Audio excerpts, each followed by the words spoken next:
National medical college Kolkata के emergency ward से एक सूचना प्रसारित की जाती है कि जितनी जल्दी हो सके सीनियर डॉक्टर यहां पर पहुंचे। दरअसल पुलिस वाले 3 महिलाओं को लेकर आए थे।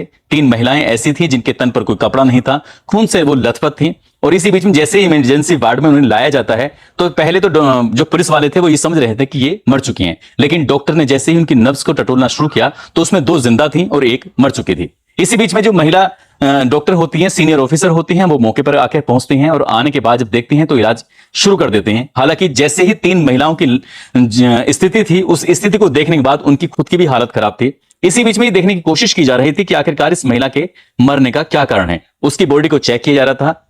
इसी बीच में महिला डॉक्टर की एक जो मृत महिला थी उसके प्राइवेट पार्ट पर नजर पहुंच जाती है और जैसे ही उस प्राइवेट पार्ट को देखा जाता है तो कोई ऐसी वस्तु थी जो बाहर निकल रही थी। इसी बीच में उस महिला डॉक्टर ने जो उस वस्तु को देखने की कोशिश की तो देखते ही वो बेहोश होती हैं महिला डॉक्टर और वो जमीन पर गिर जाती हैं। और जैसे ही वो महिला डॉक्टर बेहोश होती हैं तो बाकी जितने भी लोग थे, अब चाहे पुलिस वाले हों या फिर अन्य डॉक्टर हों, वो समझ नहीं पाए कि आखिरकार क्या बात है। अब जो महिला डॉक्टर बेहोश हो गया उसको भी होश में लाने की कोशिश की जाने लगी। उसे होश में लाया जाता है और जैसे ही होश में वो डॉक्टर आती हैं तो वो जोर जोर से रोने लगती हैं। दरअसल उन्होंने 1 सेकंड नहीं लगा, उन्होंने कहा कि इनके साथ तो बलात्कार हुआ है, बहुत भयानक घटना इनके साथ हुई है और इसके प्राइवेट पार्ट में एक टॉर्च है जो अटकी हुई है।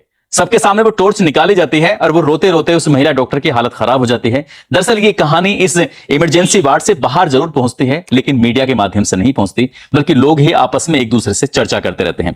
बात उस प्रदेश के मुख्यमंत्री तक पहुंचती है, बात उस प्रदेश के स्वास्थ्य मंत्री तक पहुंचती है, लेकिन स्वास्थ्य मंत्री और मुख्यमंत्री ने एक ही बात कहकर मीडिया वालों को भी पूरी तरह से शांत कर दिया था। दरअसल उन्होंने कहा था कि ये बच्चा चोरी के इन पर आरोप लगे थे और शायद लोगों ने ये समझ लिया कि इनका बच्चा चुराने के लिए आए हैं, इसलिए भीड़ ने इन्हें पीट दिया और बलात्कार जैसी एक बड़ी घटना दबकर इतिहास के पन्नों में दफन होकर रह गई। दरअसल आज की कहानी सुनने के बाद आप लोग भी सन्न रह जाएंगे। इस कहानी की गूंज अखबार हो, सोशल मीडिया हो या फिर कोई भी जगह हो, वहां पर आपको कम ही देखने को, कम ही सुनने को मिलेगी। आदाब, नमस्कार, सत श्री अकाल। मैं उस्मान सैफी। आज की जो सच्ची घटना मैं आपको सुनाने जा रहा हूं, ये सच्ची घटना है पश्चिम बंगाल की राजधानी कोलकाता की, जिसे पहले कभी कलकत्ता के नाम से जाना जाता था, पहचाना जाता था। बात कर रहा हूं 30 मई 1990 की ये बात है। दरअसल गोसावा के क्षेत्र में 3 महिला डॉक्टर होती हैं जो सीनियर ऑफिसर होती हैं। एक का नाम अनीता दीवान होता है जो उप जिला विस्तार मीडिया अधिकारी स्वास्थ्य विभाग पश्चिम बंगाल। साथ ही उमा घोष होती हैं, स्वास्थ्य विभाग की वरिष्ठ अधिकारी होती हैं। साथ ही दिल्ली की यूनिसेफ से आई रेणु घोष होती हैं और उनको एक मारुति वैन में जो इधर उधर घुमाया जा रहा था तो उसके साथ एक ड्राइवर होता है। ड्राइवर था अबानी नाया। अबानी नाया 30 मई 1990 को गोसावा के अलग अलग गांव में, अलग अलग इलाकों में, चाहे वो स्वास्थ्य की जानकारी हो या फिर शिक्षा की जानकारी हो या किसी को दवाइयां देनी हो, ये तीनों महिला डॉक्टर यही काम कर रही थी। इसके बाद जब दोपहर हो जाती है तो ये कहते हैं कि ठीक है, अब कलकत्ता चलते हैं।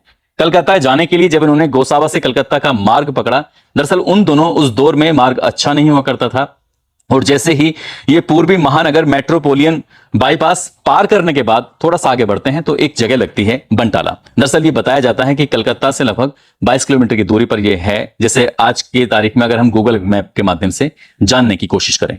तो जैसे ही बनटाला के पास ये वैन पहुंचती है तो वैन का कुछ लोग पीछा कर रहे थे, उनके पास स्कूटर वगैरह बताए जा रहे थे।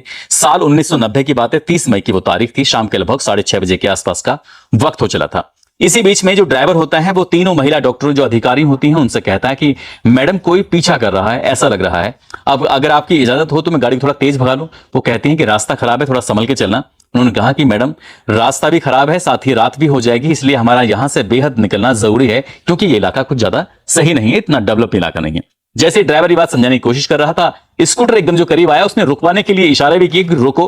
तभी ड्राइवर समझ जाता है कि हाँ शायद अब रुकना उचित नहीं है और उसने अपनी वैन को भगाना जैसे ही शुरू किया है तो वैन कुछ ही दूर चली थी, मुश्किल से मुश्किल 400-500 मीटर के आसपास, और वो अनियंत्रित हो जाती है और अनियंत्रित होने के बाद पलट जाती है। अभी 4-5 लोग थे जो पीछा कर रहे थे। इसी बीच में कुछ ही वक्त के बाद लगभग 10 या 12 लोग और पहुंच जाते हैं। ऐसा बताया जा रहा था कि उन टोटल मिलाकर 17 लोग थे। 17 में जो 6 की संख्या थी वो तो बालिग थे और बाकी जो 11 होते हैं वो नाबालिग होते हैं। उन सभी में इतना गुस्सा था, उबाल था कि आखिरकार ड्राइवर की हिम्मत कैसे हुई। हम उसे रोकने की कोशिश कर रहे थे और वो भगाने की कोशिश कर रहा है। गाड़ी पलटी हुई थी। पलटी हुई गाड़ी के अंदर से उस ड्राइवर को खींच के निकाला जाता है, जिसका नाम अबानी नाया होता है। अबानी नाया को निकाला जाता है। वो रो रहा था, बिलख रहा था, लेकिन 17 के 17 लोगों पर उनके रोने की और बिलखने की कोई आवाज नहीं आ रही थी। जबकि 3 महिला जो अधिकारी होती हैं डॉक्टर, वो अंदर बंद थी और उन्हें बाकी लोगों को कोई फर्क नहीं पड़ रहा था। वो भी रो रही थी, कह रही थी कि हमें बचाओ, हम यहाँ पर दबे हुए हैं। इसी बीच में ड्राइवर को बाहर निकाला जाता है, उसे पीटा जाता है और पीटते पीटते किसी ने एक भारी वस्तु उठाई और उस ड्राइवर के प्राइवेट पार्ट पर एक के बाद एक मारना शुरू कर दिया। वो यहां तक भी नहीं थमे थे, चाहे धारदार हथियार हो या कुछ और चीज हो, वो लगातार उस ड्राइवर पर हमला कर रहे थे और ड्राइवर अपने आप को बचाने की लगातार अपील कर रहा था। जब ड्राइवर बिल्कुल पूरी तरह से बेहोश हो जाता है, मूर्छित हो जाता है, तभी उन 17 लोगों ने, एक जो पहली टीम आई थी 4-5 लोगों की, उन 4-5 लोगों ने पहले एक महिला को निकाला और जो दूसरी टीम आई थी उन्होंने बाकी 2 महिलाओं को निकाला और महिलाओं के निकालने के बाद तुरंत ही उस गाड़ी में आग लगा देते हैं। आग लगाने के बाद पहली टीम भी जंगल की तरफ जाती है उस महिला को लेकर, दूसरी टीम भी दोनों महिलाओं को लेकर जंगल की तरफ जाते हैं और धान के खेत में ले जाने के बाद बारी बारी से सब उनके साथ बलात्कार करते हैं और तब तक जब तक उनका मन नहीं बढ़ जाता। उसमें बताया जा रहा था कि इसमें 11 नाबालिग होते हैं, 6 बालिग होते हैं और जब तक उनका मन कर रहा था तब तक उन्होंने उनके साथ उन्हें नोचा। इसी बीच में एक जो महिला होती है, महिला डॉक्टर, जिसका नाम डॉक्टर अनीता दीवान होता है, डॉक्टर अनीता दीवान ने लगातार विरोध किया, अंतिम समय तक विरोध किया और जैसे वो विरोध कर रही थी तो पीटने जो बाकी लोग थे उन्हें बहुत बुरी तरह से मार रहे थे, पीट रहे थे। जो भी सामान आ रहा था, चाहे वो भारी वस्तु हो, चाहे वो धारदार हथियार हो, और यहां तक हद हो जाती है जब उन्हीं में से किसी ने उस महिला डॉक्टर के प्राइवेट पार्ट के अंदर एक टॉर्च को अंदर पूरी घुसेड़ दिया था। अब इसी बीच में उसकी चीखें भी निकल रही थी लेकिन उस चीखों का कोई असर नहीं पड़ रहा था और यहां से जब उनका मन भर जाता है, मन भरने के बाद वो चले जाते हैं। किसी राहगीर की उन चीखों की आवाज पहुंचती है, वो राहगीर नजदीकी पुलिस स्टेशन पहुंचता है और नजदीकी पुलिस स्टेशन से 11:40 के आसपास पुलिस पहुंचती है। अब पुलिस उस ड्राइवर को, साथ ही ये तीनों महिलाएं जो होती हैं उनको जो ले जाने की कोशिश कर रहे थे, तो डॉक्टर ने उन्होंने कहा कि ये तो मर चुकी हैं, यानी कि तीनों को ही पुलिस वालों ने मृत घोषित कर दिया था और उन्हें नेशनल मेडिकल कॉलेज कोलकाता में लाया जाता है। वहां पर जब एडमिट कराया जाता है तब सूचना दी जाती है। उसके बाद फिर चाहे महिला डॉक्टर हो, सीनियर अधिकारी हो, मौके पर पहुंचते हैं और देखते क्या है कि जो इसमें उमा घोष और दूसरा रेणु घोष, उनकी तो सांसें चल रही थी, या जैसे क्या वो जीने की कोशिश कर रहे हो, और अनीता दीवान की मौत हो चुकी थी। अनीता दीवान के जो प्राइवेट पार्ट को देखा गया, क्योंकि उसमें से कोई सामान बाहर निकल रहा था, तो महिला डॉक्टर की जब नजर पहुंचती है तो उसे निकालते वक्त वो बेहोश हो जाती है। वो रोते रोते उसे कहानी बयां कर रही थी कि इनके साथ कितना भयानक हुआ है, इनके साथ कई लोगों ने सामूहिक रूप से बलात्कार किया है। लेकिन जब कहानी और आगे बढ़ती है तो यहां पर मीडिया वालों की जो आमद थी, जैसे सूचना दी जाती है, तो मीडिया वाले की किसी की हिम्मत नहीं थी कि जो इस घटना के बारे में कोई खबर करता, क्योंकि इसके बारे में पुलिस ने पहले से, जैसे शायद ऊपर से आदेश रहा होगा, वैसे ही पुलिस वालों ने बोल दिया होगा। पुलिस वालों ने कहा कि इन्हें तीनों महिला डॉक्टरों को और ड्राइवर को बच्चा चोर समझ लिया गया था और इसलिए ग्रामीणों ने उन पर हमला कर दिया। इनके साथ कोई बलात्कार जैसी घटना नहीं हुई है। मीडिया तक बात पहुंचती है, लेकिन मीडिया ने यह भी शायद अपने उसमें अखबारों में छापने की जरूरत नहीं की, जिससे ये लिख सकते थे कि हाँ, ने बच्चा चोर समझकर ही इनके साथ ऐसा कुछ हुआ है, जबकि वो महिलाएं डॉक्टर होती हैं और वो बच्चों पर के स्वास्थ्य और उनकी शिक्षा के लिए काम कर रही थी। वो बाकी लोगों को कुछ दवाइयां भी वितरित करती थी। इसके लिए बाकायदा उनकी एक टीम बनी हुई थी। उन्होंने कुछ ऐसे हालत वहां पर देखे थे, चाहे वो शिक्षा के स्तर की बात हो, चाहे वो स्वास्थ्य के स्तर की बात हो, ग्रामीणों में अवेयरनेस थी ही नहीं। अभी महिलाओं को लेकर कुछ ऐसा बताया जाता था कि इनसे लोग चिढ़ते भी थे और एक विशेष पार्टी के कुछ लोग होते हैं, वो विशेष पार्टी के लोग ही थे जिन्होंने इस पूरे घटनाक्रम को अंजाम दिया था। उस ड्राइवर को भी हॉस्पिटल में एडमिट करा गया था, लेकिन ड्राइवर की हालत कुछ ज्यादा ही खराब थी और उसका इलाज चलता रहा और उसे यहां से उपचार के लिए हायर मेडिकल सेंटर रेफर कर दिया जाता है। जब उसे हायर मेडिकल सेंटर रेफर किया जाता है तो वहां पर उसकी हालत में कुछ ज्यादा सुधार नहीं हो रहा था। बताया जाता है कि लगभग कुछ दिनों के बाद 4 जून 1990 को उसकी मौत हो जाती है। उसके शरीर पर लगभग 43 घाव थे जो धारदार हथियार से थे, जो भारी वस्तुओं से उस पर हमला, नुकसान पहुंचाया गया था और उसकी कुछ दिन के बाद उसकी मौत ही हो जाती है।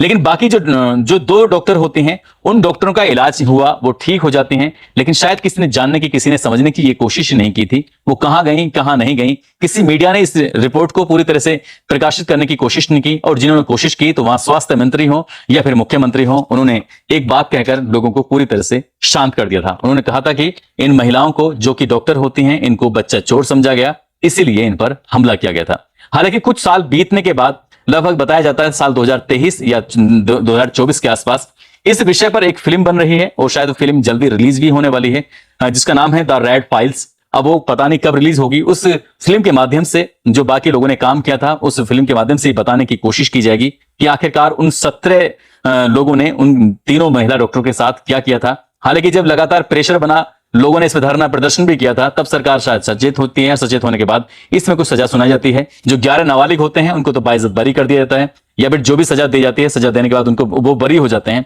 बाकी 6 लोग बचते हैं, उनको उम्र कैद की सजा सुनाई जाती है।